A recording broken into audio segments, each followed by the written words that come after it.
Assalamualaikum warahmatullahi wabarakatuh. Alhamdulillahirabbil alamin.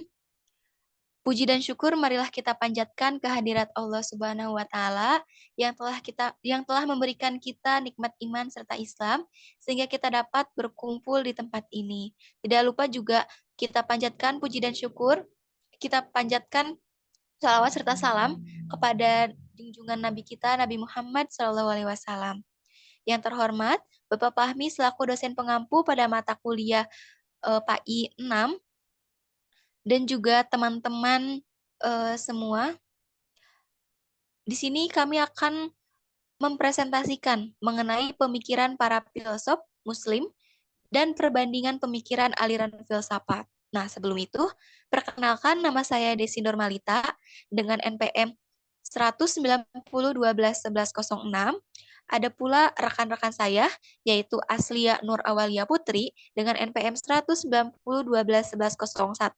Elawati 190121104, dan Nikita Siti Julia NPM 190121107.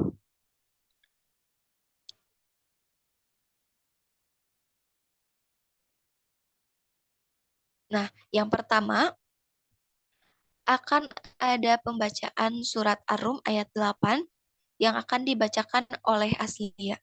Kepada Aslia saya persilakan. Baik, di sini saya akan membacakan surat Ar-Rum ayat 8. Bismillahirrohmanirrohim. Awalam yatafakkaru fi anfusihim ma khalaqallahus samawati wal arda wa ma bainahuma illa bil haqqi wa azalim musamma wa inna katsiran minan nasi biliqa'i rabbihim lakafirun, yang artinya, dan mengapa mereka tidak memikirkan tentang kejadian diri mereka. Allah tidak menciptakan langit dan bumi dan apa yang ada di antara keduanya melainkan dengan tujuan yang benar dan dalam waktu yang ditentukan. Dan sesungguhnya kebanyakan di antara manusia benar-benar mengingkari pertemuan dengan Tuhannya. Selanjutnya Oke, akan terima kasih semua. Ya, selanjutnya akan selanjutnya, dibahas oleh Desi. ya, terima kasih. Selanjutnya ada pembahasan mengenai Ibnu Rusyid. Nah, Ibnu Rusyid ini atau Averroes lahir pada tahun 1126 di Cordova. Nah, dia juga seorang filsuf Islam yang banyak terpengaruh oleh Aristoteles dan menerjemahkan karya-karya Yunani ke dalam bahasa Arab. Ibnu Rushd menyoroti tema-tema seperti ontologi, epistemologi, moral, dan politik. Meskipun ia lahir dalam zaman keemasan Islam, tetapi mengalami tekanan dari ulama konservatif karena penggunaan filsafat dalam agama Islam. Dia menentang pandangan Al-Ghazali tentang filsafat Yunani kuno dan mengusulkan perpaduan antara filsafat dan agama. Ibnu Rushd menekankan hubungan jiwa manusia dengan tubuh, membedakan antara jiwa dan roh, serta pentingnya akal sebagai wujud jiwa yang universal. Meskipun mengakui kepentingan akal reseptif, dia mempercayai kebangkitan jasmani. Dalam pandangannya tentang tubuh, Ibnu Rushd menyoroti korelasi dengan jiwa dan pentingnya panca indera dalam pengenalan rasional. Namun, terorisme seringkali muncul karena fundamentalisme agama yang meninggalkan pemikiran rasional, bertentangan dengan pemikiran Ibnu Rushd tentang pentingnya kritisitas manusia dalam mencari kebenaran. Nah, selanjutnya ada Ibnu Bajjah. Eh, Para filsuf Islam banyak mengambil pemikiran Aristoteles dan banyak tertarik terhadap pemikiran Plotinus, sehingga banyak teori filsuf Yunani diambil oleh filsuf Islam. Salah satu di antara para filsuf Islam tersebut adalah Ibnu Bajjah, yang pada masa kejayaan Islam di Spanyol. Ibnu Bajjah adalah ahli yang menyadarkan pada teori dan praktik pada ilmu matematika, astronomi, musik, mahir ilmu pengobatan, dan studi spekulatif seperti logika, filsafat alam, dan metafisika, sebagaimana yang dikatakan oleh Debord dalam History of Philosophy in Islam, bahwa dia benar-benar sesuai dengan Al-Farabi, dengan tulisan-tulisannya, logika, dan secara umum setuju dengannya, bahkan dengan doktrin-doktrin fisika dan metafisikanya. Umat Islam telah sampai ke tanah Spanyol atau Andalusia semenjak zaman sahabat Rasul. Kedatangan mereka telah berhasil mempengaruhi kehidupan masyarakat di sana, khususnya dalam bidang keilmuan. Ibnu Bajjah mengembangkan beragam ilmu pengetahuan di zaman kekuasaan dinasti Murabbitun. Ibnu Bajjah dikenal sebagai penyair yang hebat. Pamornya sebagai seorang sastrawan dan ahli bahasa begitu mengkilap. Salah satu bukti kehebatannya dalam bidang sastra dibuktikan dengan meraih kemenangan dalam kompetisi puisi bergengsi di zamannya. Adapun karya tulis Ibnu Bajjah yang pertama ada Kitab Tadbir Al-Mutawahhid. Ini adalah kitab yang paling populer dan penting dari seluruh karya tulisnya. Yang kedua, Risalah Al-Wada yang membahas penggerak pertama yaitu Tuhan, manusia, alam, dan kedokteran. Ketiga, Risalah Al-Ittisal. Risalah ini menguraikan manusia dengan akal faal. Yang keempat ada Kitab Al-Nafs, yaitu kitab yang menjelaskan jiwa atau Sirajuddin Zar. Yang kelima, ada Tardiyah yang mana kitab ini membahas tentang syair pujian. Untuk selanjutnya akan dibacakan oleh Aslia. Baik, selanjutnya yang pertama ada epistemologis. Pemikiran tentang epistemologis ini disebut Ibnu Bajjah dalam bukunya Tadbir Al-Mutawahhid yang berisi 8 pasal. Pasal pertama, penjelasan kata tadbir. Ibnu Bajjah menjelaskan arti kata tadbir dipakai terhadap setiap kumpulan peraturan yang mengenai dengan perbuatan menuju suatu tujuan, seperti mengatur keluarga atau negara. Pasal kedua berisi penjelasan tentang perbuatan-perbuatan yang bersifat kemanusiaan untuk menjelaskan yang mungkin membuktikan tujuan orang yang menyendiri. Pasal ketiga yang berhubungan dengan perbuatan-perbuatan menyendiri yaitu memperoleh urusan yang bersifat pemikir. Pasal keempat, pembagian perbuatan manusia dibagi menjadi 3 macam, yaitu perbuatan yang tujuannya berupa bentuk jasmani, perbuatan yang tujuannya adalah bentuk rohania perseorangan, dan perbuatan yang bertujuan bentuk rohania umum. Pasal kelima berisi bahwa seorang mutawahid atau penyendiri harus memilih perbuatan yang paling tinggi sehingga sampai kepada tujuan akhir. Pasal 6 dan 7 kembali memperpanjang uraian mengenai bentuk-bentuk rohania dan perbuatan-perbuatan yang berkaitan dengannya serta tujuan-tujuan yang ingin dicapai. Pasal ke-8 menjelaskan apa yang dimaksud dengan tujuan akhir.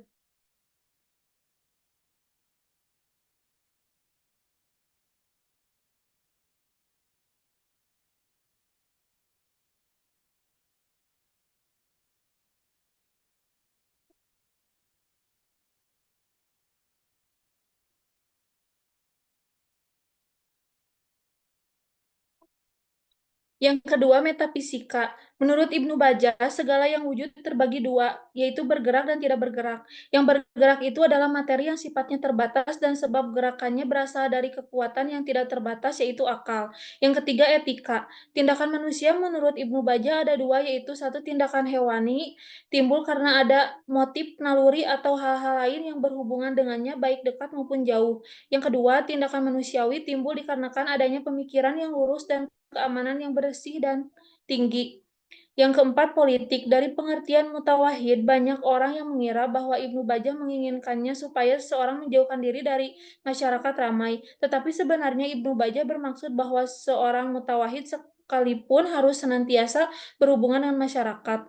Yang kelima, tasawuf. Ibnu Bajjah mengagumi Al-Ghazali dan menyatakan bahwa metode Al-Ghazali memampukan orang memperoleh pengetahuan tentang Tuhan dan bahwa metode ini didasarkan pada ajaran-ajaran Nabi suci. Sang sufi menerima cahaya di dalam hatinya.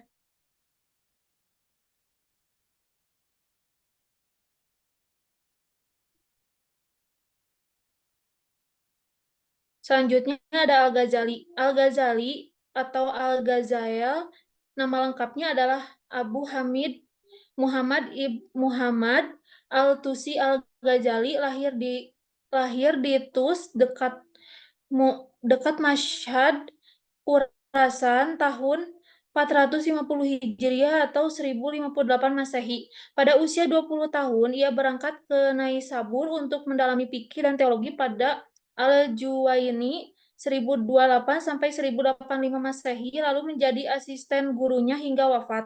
Selama di Baghdad, Al-Ghazali berhasil menuntaskan kajiannya tentang filsafat, tasawuf, taklimiyah, dan teologi. Al-Ghazali adalah seorang pemikir Islam yang dianugerahi gelar Hujat al-Islam, bukti kebenaran Islam. Banyak para filsuf mengakui bahwa Al-Ghazali memiliki keanehan di zamannya dalam penelitian dan ketajamannya. Banyak ilmu yang dipelajarinya dalam perantauannya mencari berbagai ilmu. Beliau mengkritisi ilmu kalam, filsafat, dan merenungkannya. Dalam perenungannya, memutuskan bahwa tasawuf dipandang menjadi pegangan dalam hidup beragama, yakni hidup dalam ilmu dan amal. Melalui karyanya, Ihya Ulum Ad-Dien, beliau berhasil mengubah potret tasawuf yang sering dipandang akan syariat dan hakikat. Bagi Al-Ghazali, orang yang memasuki dunia sufi harus melalui syariat terlebih dulu. Artinya antara syariat dan hakikat atau tasawuf tidak bisa dipisahkan tetapi merupakan suatu kesatuan. Selanjutnya ada karya-karya Al-Ghazali yang cukup memukau.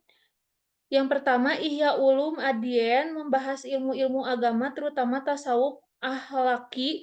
Yang kedua, tasawuf al-falasifa membahas tentang pendapat para filsuf ditinjau dari segi agama. Yang ketiga, al-Munqiz ad-Dalalah menerangkan tujuan dan rahasia-rahasia ilmu. Yang keempat, Maqasid al-Falasifah membahas tentang tujuan filsafat. Selanjutnya akan dibahas oleh Nikita. Baik, di sini ada pemikiran Al-Ghazali.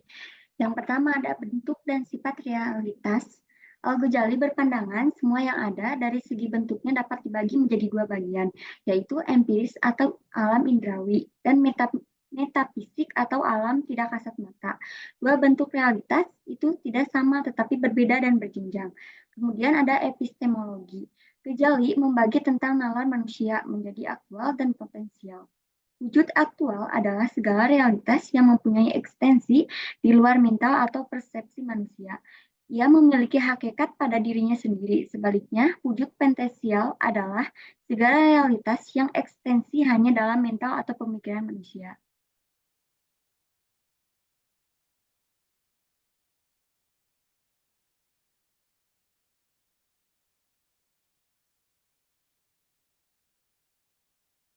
Baik, selanjutnya. Di sini ada tipologi filsafat Ghazali. Al-Ghazali tidak menganggap dirinya sebagai filsuf dan tidak suka disebut dengan filsuf. Tahaput al-Falsafah merupakan bentuk nyata Al-Ghazali memahami filsafat. Karya lainnya yang cukup monumental adalah Ihya Ulum Al-Dien. Karya ini mampu menggabungkan ilmu fikih, kalam, dan tasawuf. Kemudian ada paham kodimnya alam. Bagi Al-Ghazali, jika alam itu dikatakan kadim, maka mustahil dibayangkan bahwa alam itu diciptakan oleh Tuhan. Maka teori tentang kadimnya alam membawa pada kesimpulan bahwa alam itu ada dengan sendirinya. Menurut para filsuf, mereka mustahil Tuhan sendiri tanpa menciptakan dari awalnya. Kemudian baru menciptakan alam. Selanjutnya, di sini ada Ibnu Tufail. Ibnu Tufail berasal dari kawasan Islam belahan barat. Ibnu Tufail yang hidup pada masa pemerintahan Daulah Muhawwidun. Nama lengkapnya ialah Abu Bakar Muhammad Ibnu Abdul Al-Malik Ibnu Tufail, lahir di Wadi Asy, dekat Granada, sekitar tahun 500 Hijriah. Ia menguasai kedoktoran astronomi dan filsafat. Pada tahun 549 Hijriah, ia dipercaya sebagai sekretaris gubernur wilayah Ceta dan Tangir. Tepatnya tahun 581 Hijriah, Ibnu Tufail wafat. Kesibukan di pemerintahan yang sedemikian padat kurang produktif dalam dunia tulis-menulis. Namun beberapa tema sempat ditulisnya, misalnya kedokteran, astronomi, dan filsafat. Dari sekian buah karyanya, Risalah Hai Ibnu Yazgan Fi Asrar Al-Himmah Al-Maslikiyah adalah yang termasyhur. Kitab ini mempresentasikan pemikiran inti Ibnu Tufail dalam ranah filsafat.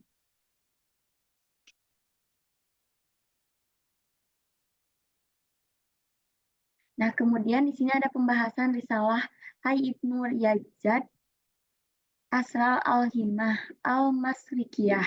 Ibnu Tufail melukiskan Ibnu Yazgan sebagai sosok bayi laki-laki yang terbuang di sebuah sungai yang belum pernah dihuni manusia. Pulau itu merupakan salah satu pulau Hindi yang terletak di bawah garis khatulistiwa. Al-Kisah yang diberi nama Hai Ibnu Yazan itu merupakan hasil perkawinan sah seorang wanita dan laki-laki kerajaan. Kedatangan Absal dan Ibnu Yazan ialah mengajak salaman beserta masyarakatnya beragama sesuai pemahaman mereka berdua. Tapi ajakan tersebut tidak mendapat respon positif, hingga keduanya sadar bahwa masyarakat harus dibiarkan beragama dengan pemahaman masing-masing. Akhirnya, mereka berdua kembali ke pulau berpenghuni itu untuk melanjutkan ibadah dan tafakur pada Tuhan sebagaimana mestinya. Selanjutnya akan dibahas oleh Ella. Selanjutnya ada makna-makna kisah simbolis yang dimana sosok Hai Ibnu Yagza dalam novel Ibnu Tufail tidak digunakan sebagai simbol akal aktif, melainkan simbol akan manusia tanpa membimbing wahyu mampu mencapai kebenaran tentang Tuhan, dunia, dan alam rohaninya, yang tidak dikontradiktif dengan kebenaran wahyu. Sementara Absal dan Salam dapat dibandingkan sebagai simbol wahyu yang dipahami secara berbeda. Absal adalah representasi dari pemahaman metaforis terhadap wahyu sebagaimana lazim terjadi pada kalangan rasionalis, filsuf, dan esoteris sufi. Sedangkan salam merupakan representasi dari pemahaman literalis sebagaimana lazim terjadi pada kalangan teolog dan fuhaka. Manusia memiliki potensi yang amat besar untuk tumbuh dengan kualitas akalnya. Andai potensi akal itu diasah secara tajam, akan mengantarkan seseorang menjadi filsuf atau sufi. Akal yang dimilikinya tidak saja mampu menguak alam empiris, melainkan juga mampu memahami alam metafisis. Bahkan hatinya juga dapat dikembangkan sedemikian rupa hingga dapat mengalami musyahadah,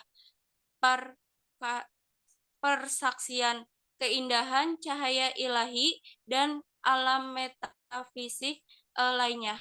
Pemikiran Ibnu Tufail menunjukkan bahwa seorang filsuf, sufi, atau teologi tidak perlu mengajak atau memaksa kaum awam untuk menangkap kebenaran agama sebagaimana mereka pahami, karena upaya demikian tidak akan berarti apa-apa buat kaum awam untuk menangkap kebenaran agama sebagaimana mereka memahami. Lalu ada kadim atau hadisnya alam. Ibnu Tufail juga menyinggung persoalan apakah alamin hadis bersifat baru bermula. Ia menyadari keberatan pihak lain terhadap pandangan bahwa alamin hadis dan juga keberatan pihak lain kalau alamin kadim tanpa memperlihatkan keberpihakan kepada salah satu paham ini. Ibnu Tufail menyatakan bahwa kedua paham ini masih mengakui adanya Tuhan sebagai pencipta alam semesta. Jika alamin pernah tidak ada, tentu ia membutuhkan sesuatu yang lain yang menciptakan alam itu dari tiada menjadi ada. Dan menciptakan tiu adalah Tuhan. Bila alamin kadim, maka ia merupakan akibat dari pencipta karena kidam. Alam yang terbatas ini tidak mungkin selamanya bergerak. Ia hanya bergerak dengan tenaganya sendiri yang terbatas. Oleh karena itu, alam yang terbatas tetap butuh pada sesuatu yang tidak terbatas yang wajib bersifat imaterial dan menjadi penggerak alamin. Jadi, kehadisan atau kekadiman alam sepenuhnya bergantung pada Tuhan selaku pencipta dan penggeraknya. Lalu ada perbandingan pemikiran aliran filsuf. Terdapat dua aliran pemikiran filsafat dalam Islam yang mengikuti tradisi Yunani, yang dimana aliran peripatik yang dipengaruhi oleh Aristoteles. Beberapa neopolitik berfokus pada penggunaan logika dan metode silogistik, di mana untuk mencapai kebenaran, tokoh utama aliran ini adalah Ibnu Sina dan Ibnu Rushd, yang menolak unsur-unsur neoplatonik dalam filsafat mereka. Di antara mereka, Ibnu Rushd mengkritik pandangan Ibnu Sina dan Al-Farabi karena menganggap mereka mengubah ajaran Aristoteles. Di sisi lain, aliran Iluminasi lebih bersimpati dengan tradisi Pythagoras Platonik dan menekankan intuisi intelektual dan iluminasi sebagai metode utama pengetahuan. Selain penggunaan nalar, tokoh utama aliran ini adalah Suhrawardi, yang menolak perbedaan antara Tuhan dan manusia, serta antara kemungkinan dan kemestian. Filsafat Iluminasi menganggap Tuhan sebagai cahaya dan sumber segala entitas, dengan jiwa manusia dapat mencapai keindahan selain emanansi dan pencara Tuhan. Selanjutnya, kembalikan kepada moderator. Sekian presentasi kita hari ini. Saya ucapkan terima kasih dan mohon maaf apabila terdapat kesalahan. Mohon maaf.